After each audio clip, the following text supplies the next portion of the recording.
안녕하세요. 속보입니다. 방금 전에 미국 시장이 끝났는데 시장에서 나온 내용 중에서 좀 의미 있다라고 생각되는 게 몇 가지가 있어서 두 가지만 좀 정리해 보도록 하겠습니다. 우선은 지금 뉴스는요. 중국에서 이제 연구팀에서 새로운 이제 코로나 바이러스를 발견했는데 이게 인간에게도 전염될 수 있다라는 소식인 거죠. 이게 이제 박쥐 모양이 나오면서 이게 무시무시한 이제 그림이 나오는 거 아니냐 또 이런 생각을 하게 되는데 일단 바이러스명은 이렇게 되고요. 발견된 시기는 2025년 2월입니다. 이번 달이에요. 그런데 정확하게 5년 전에 2020년 2월 달에 코로나 바이러스가 처음으로 이제 발견됐으니까 와 이것도 뭐지? 이거 공포 분위기를 좀 조장하는 분위기가 있긴 한 것 같습니다.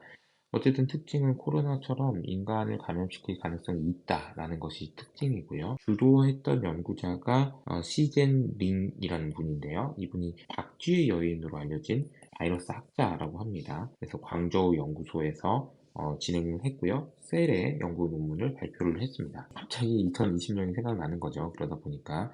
그래서 핵심적인 것은 동물이나 인간의 전염 가능성이 있고, 그래서 향후에 새로운 전염병 발생 위험이 있다라는 것을 경고했다라는 겁니다. 일단 전체적으로 관련된 외신들이 좀 발표가 됐고, 외신들 내용 중에서 미네소타 대학에 있는 전문가들 얘기를 해보면은 인간의 면역력이 훨씬 높아서 팬데믹 위험을 줄일 수 있었다.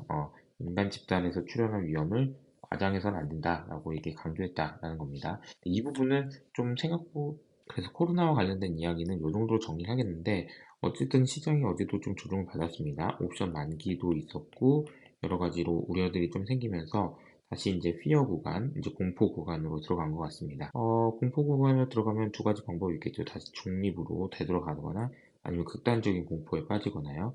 근데 우리가 이제 극단적인 공포에 시장에 빠졌을 때는 해야 되는 거는 아무리 무서워서 떨리더라도 가능하면 사자적으로 대응할 수 있도록 미리 준비를 해두는 과정이 필요하다라고 말씀을 드리고 있습니다. 또 한 가지 사실은 크립토 시장에서 있었던 일인데요. 바이비트 거래소에서 해킹이 발생했다 이런 내용이 나왔습니다.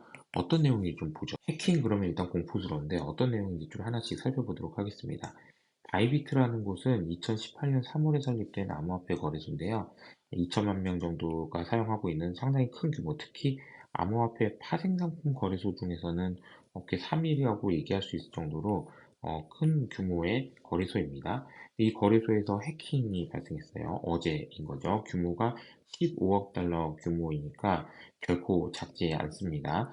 대략 한 2조 달러, 2조 원 정도가 넘는 엄청난 규모인 거죠. 그래서 도난된 자산이 주로 이더리움인데 인상적이었던 거는 이 부분이거든요. 콜드 월렛, 즉 다시 말하면 거래소가 가지고 있었던 콜드 월렛, 그러니까 인터넷으로 연결되지 않았는데 이게 어떻게 해킹이 당한다는 거지? 이게 좀 이해가 안 되는 거죠. 이게 어떤 일이 발생한 건지 이 부분에 대해서는 좀 더 확인이 필요한 것 같습니다.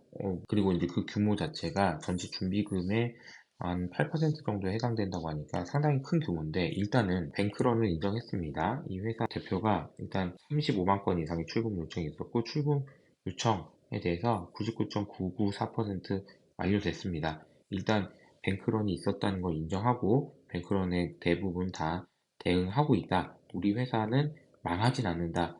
물론 이제 향후에 좀 어려워지긴 하겠지만 잘 대응을 하고 있다라는 얘기를 했고요. 그래, 역사상 최악의 해킹을 당한 건 맞다. 하지만 열심히 하고서 밤을 새워서 하고 있다. 좀 믿어달라. 이런 이야기라고 보시면 되겠습니다. 근데 기본적으로 이게 해킹 당했다. 이런 얘기가 나오니까 이게 뭐 좀 거래소를 믿을 수가 있는 건가? 이런 생각도 하게 되는 것 같고요.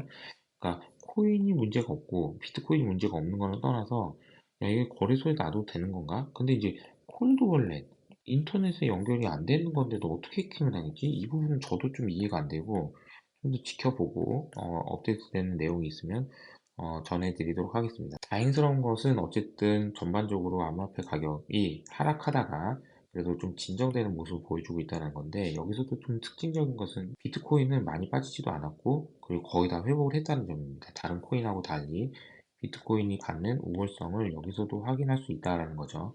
물론 다른 알트코인이 나중에 오를 수도 있지만 저는 여전히 계속해서 비트코인 중심으로만 가져가시는 게 맞다라고 생각하고 있습니다. 여러 가지 혼란스럽습니다. 저도 지금 이제 프랑스에서 속보를 계속 찍어야 될 정도로 이슈가 많은 한 주였는데요. 어쨌든 한 주간 고생 많이 하셨고요. 제가 이번 주 일요일 근양요에서는 지금 프랑스에 있기 때문에 프랑스 대혁명과 AI 혁명하고를 비교를 해봤거든요. 이 내용도 기대 많이 해주시면 좋을 것 같습니다. 오늘 내용은 밑에 있는 댓글에 넣어놓을 테니까 확인해 보시고요. 저는 여기서 인사드릴게요. 감사합니다.